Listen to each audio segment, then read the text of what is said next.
Nell's house, whoever Nell is, and we'll shortly be arriving at Nell's Bridge Lock. So she has a house, a bridge and a lock.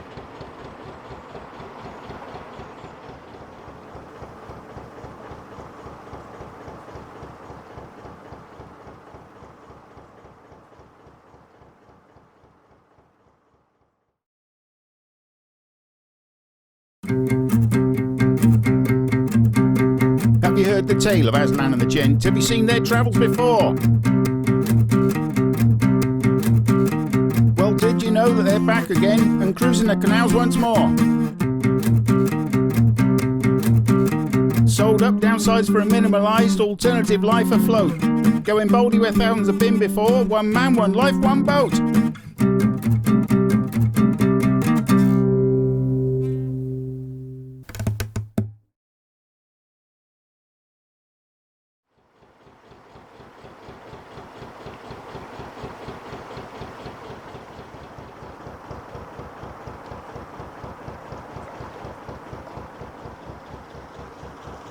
Stop and buy stuff. I'm not particularly after a sofa, and this ain't Top Gear. I'm not going to do the rest of this trip with a settee stuck on the roof. This is Dean and Sarah Weary, and this is the Peak Place. I don't need any sofas.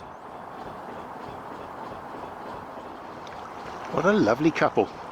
They've invited me in next time I'm passing for a good old-fashioned fry-up and a cup of tea. If I hadn't been on such a tight schedule, I'd have taken you up on your offer.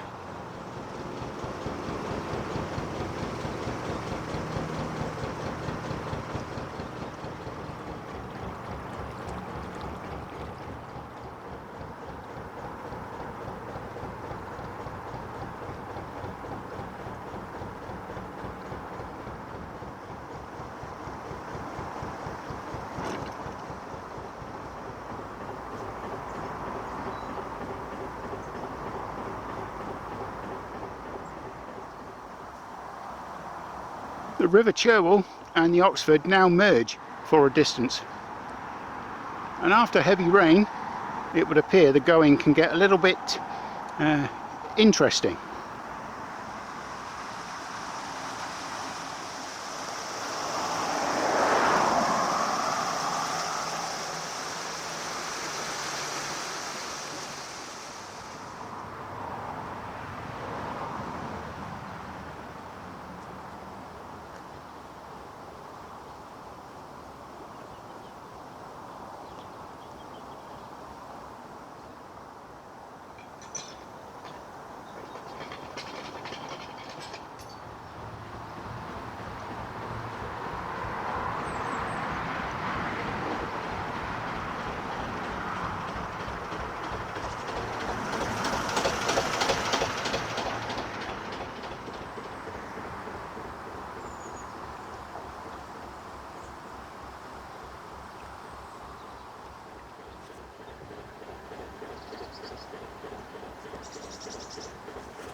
Hello.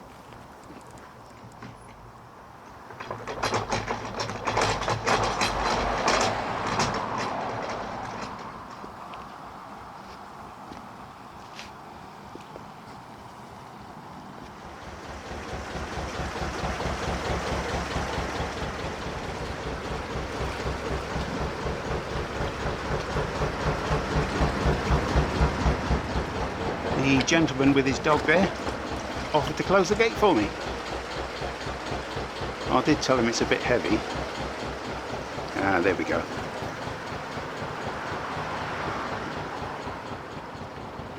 I do believe we are now on the River Cherwell.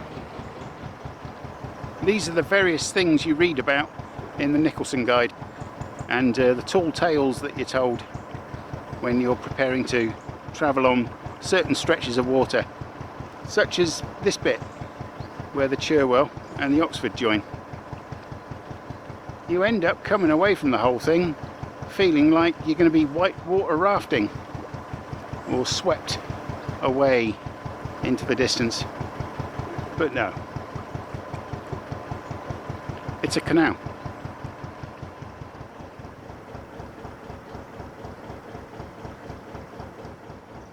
Aynho Weir Lock and its weir coming up, and then after that no more locks for about 5 miles.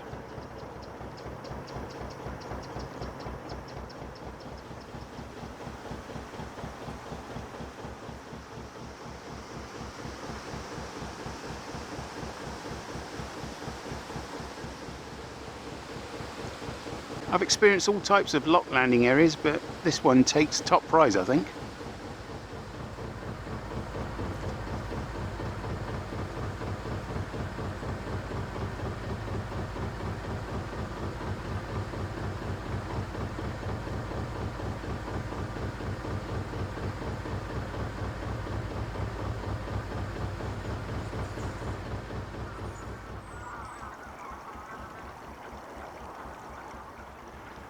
This has to be the most unusual lock I've ever seen.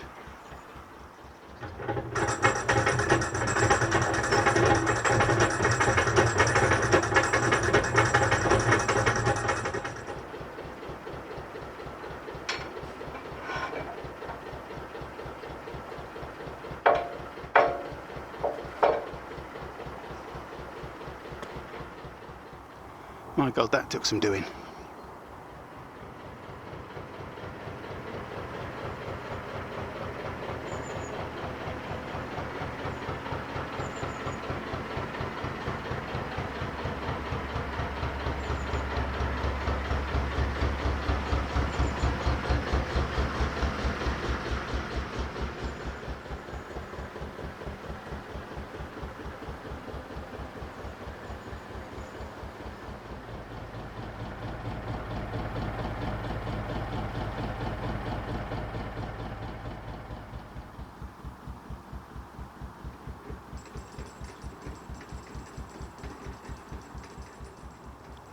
This is essentially a very shallow stop lock between the Cherwell Oxford and the Oxford.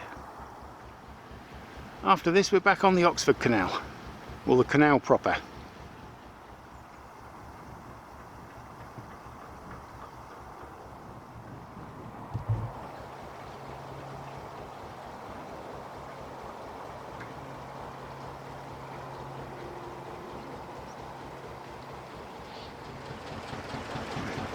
Though shallow, a deceptively tough lock.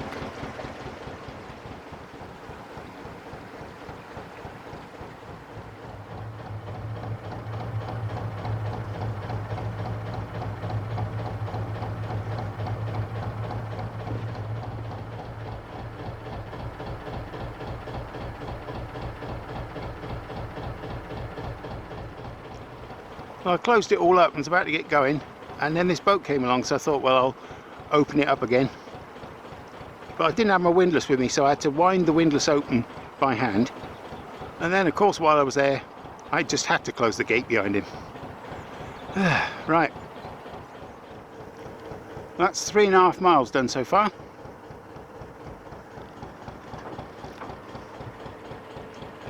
And I now want to do another 3.5. Around about Bridge 196, near the village of Somerton. And that'll be my 7 miles for today. No more locks for about 5 miles.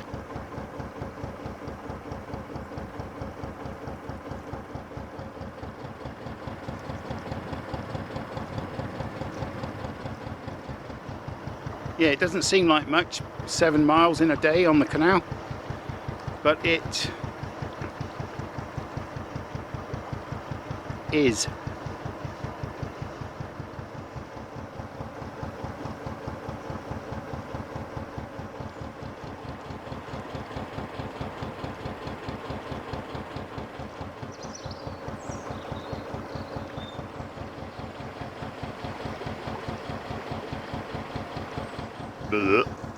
the delightfully named Belcher's Lift Bridge.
Yeah, never has a song been more relevant.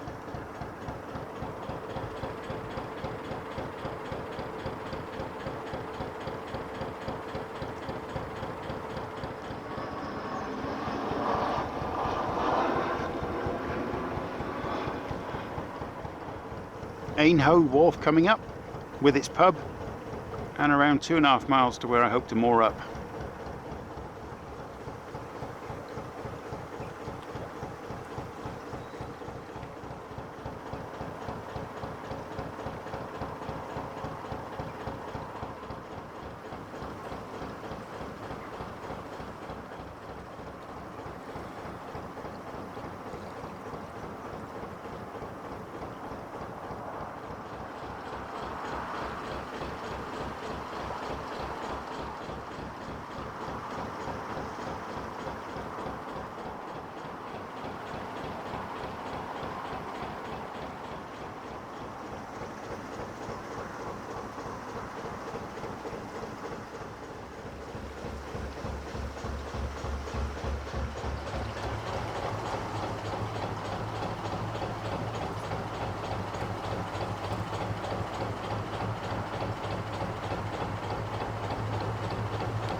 (192) Solden Bridge, and I'm thinking about 1.5 miles to 2 miles before I look for somewhere to moor up, because there's a cup of tea with my name on it.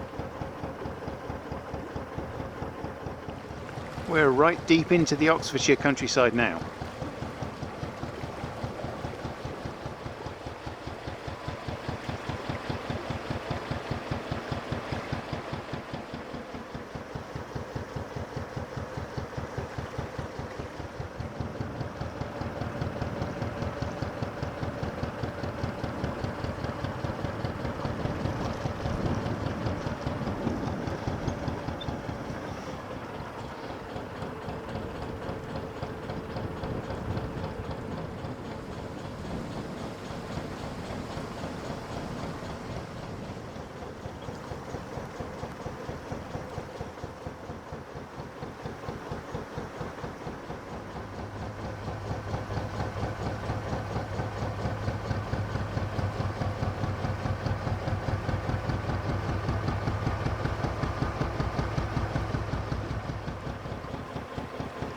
nice moorings here, but no way under these trees.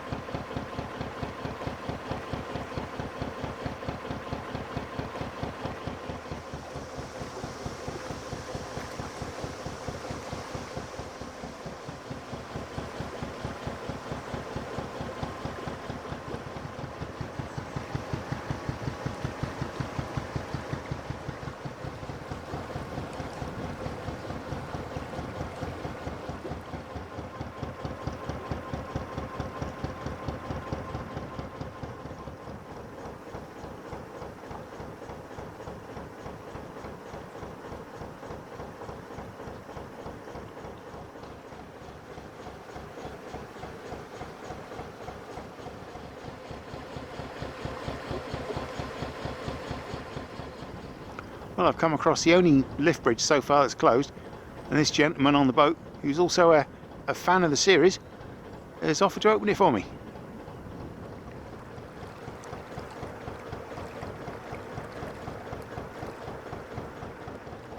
Well, how kind is that? Thank you very much. That's a pleasure.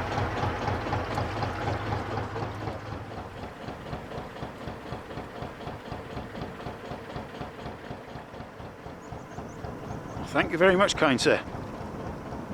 And I've said on a few occasions before that the canals are one of the few places that I can think of, at least, where you get this sense of community and people just help each other out, often without asking, or they just do it.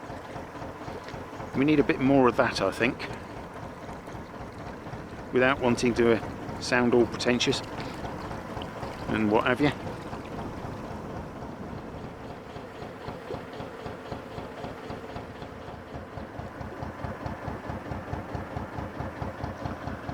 Oh dear, I just made a discovery in the Nicholson guide. There is another lock. Yeah. Oh well. And then the village of Somerton's not far after that. Oh dear, oh dear. How long have I been planning this?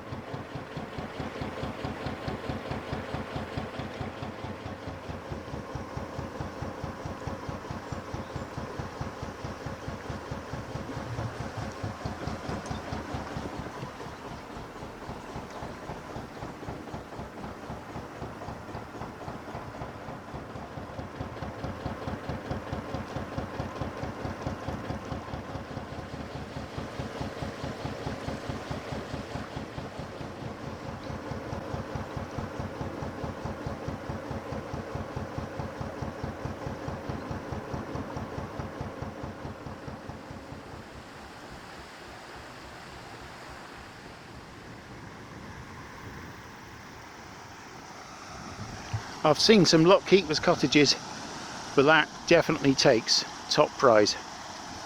Can you imagine being a lock keeper back in the day and you were given this house to live in and that was your view?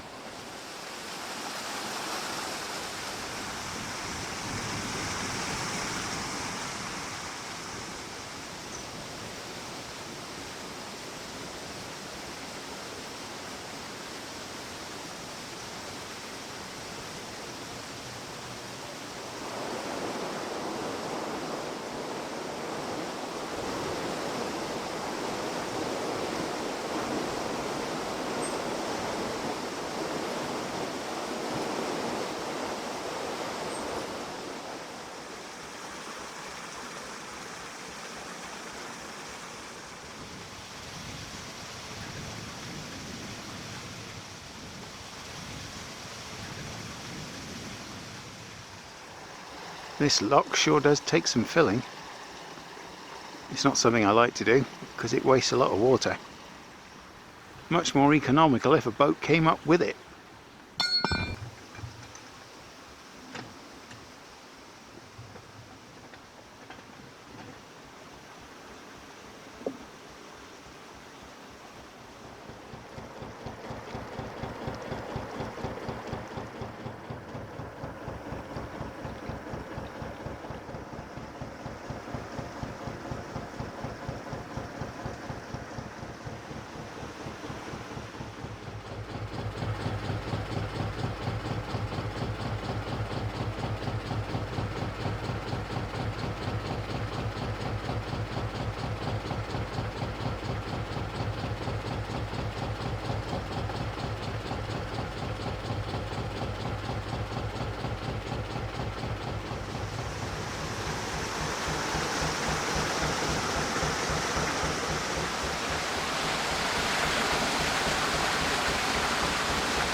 Around a mile then to the village of Somerton, and God willing, a mooring. But really anywhere now will do me fine.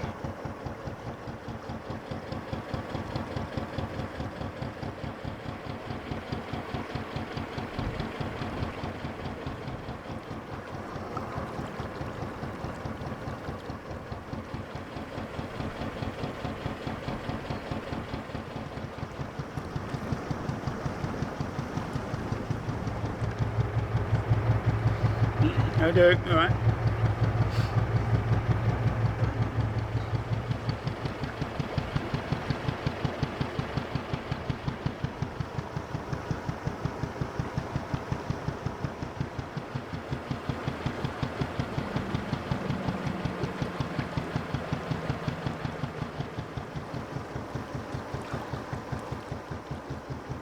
Somerton Bridge.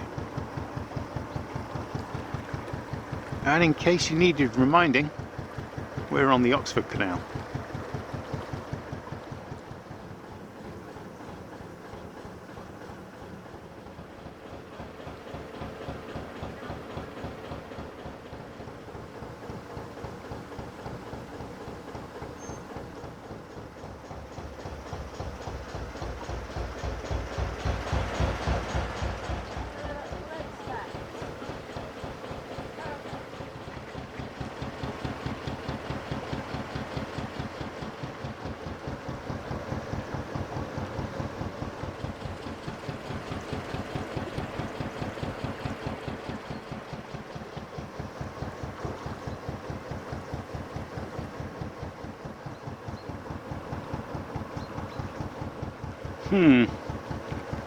Well, that was Somerton, and not much sign of Armco yet. There are a load of boats moored just round the corner here, so there's a very strong possibility by the look of it that they're permit holders only.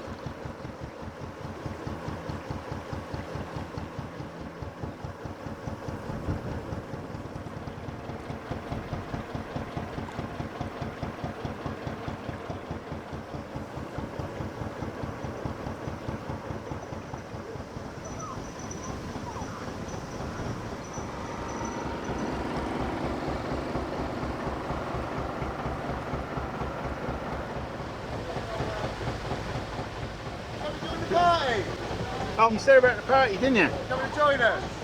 Well, if I can find somewhere to moor up, I will, yeah.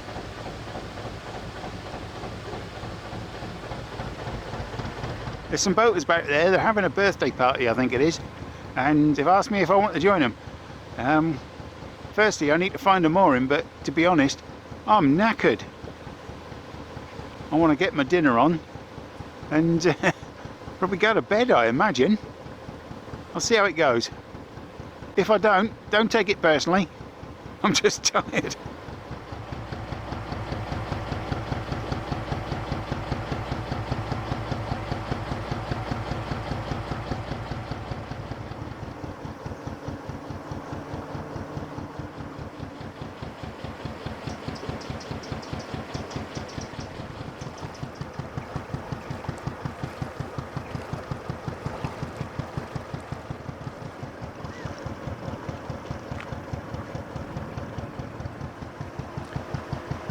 Ooek, this is getting a bit ridiculous now.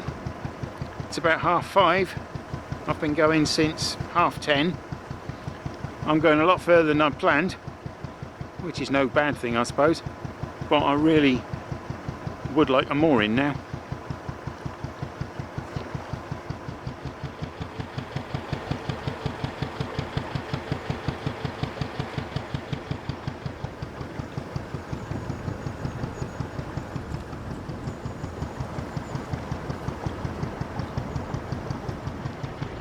The next lock is only half a mile away.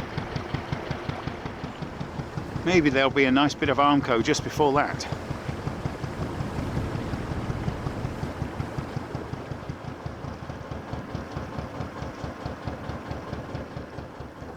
Or maybe there'll be a bit of Armco right by here.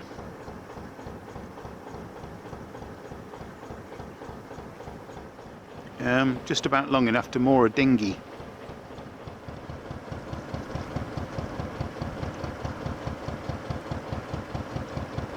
And there's Armco here, but that's on private land. I think that would be a little bit naughty, especially if I was to publicly advertise the fact. Hello, hello, what is this?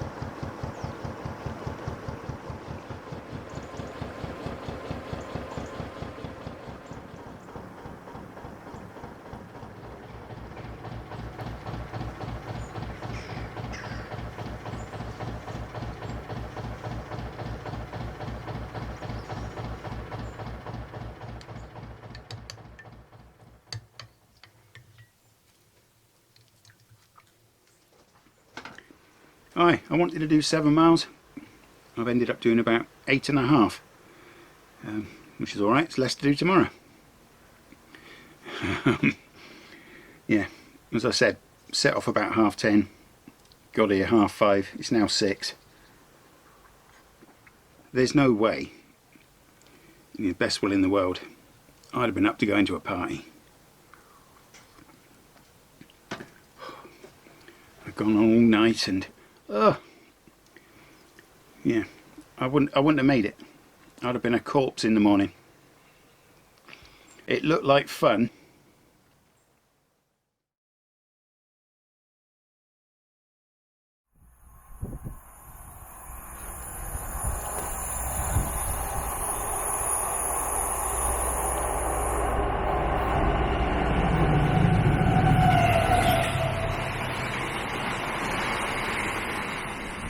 Well, that was a bit touch and go at one point. And there were British Transport Police stood nearby as well. So I'm now back at Banbury,